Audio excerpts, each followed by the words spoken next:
Come on. It's still fresh in my mind, the year is 1993. Matapos magsawa teachers ko sa elementary, sinipa nila ako patungong high school.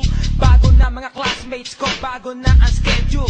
First day of classes sa flag ceremony, nakikinig sa disman ng Bone Thugs and Harmony. And here comes dumadating mga seniority, sabay sungkap sa bago kong polo. What is my G? O gangsta, usong-uso sa eskwela, tag sa koridor at graffiti sa kubeta. Favorite subject, PE, recess. Ganto pala sa high school, legal magkating classes. Di ko rin malimot, wow, Jesus, ibang dito rin sa high school unang nakascore. At pag may CAD formation, feeling ko ay nasa hell. Buti na lang pag recitation, laging saved by the bell. High school life, high school life, high school.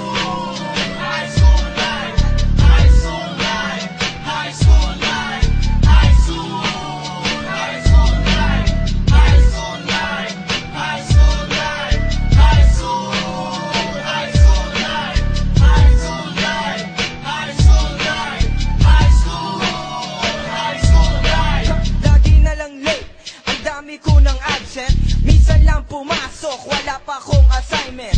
Sa aking pag-aaral di masyadong dedicated. Mas okay maglakwatsa o manood ng X-rated movie, mag-arcade o mag-stroll sa mall.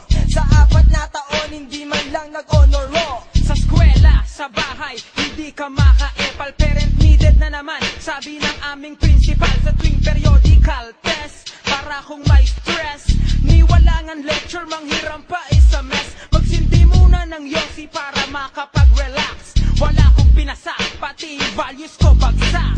High school life, high school life, high school, high school life, high school life, high school life, high school, high school life, high school life, high school life, high school, high school life, high school life, high school life, high school, high school life. So kahit papano, umabot din ng 4th year, ngunit ang makagraduate parang di ko mapil.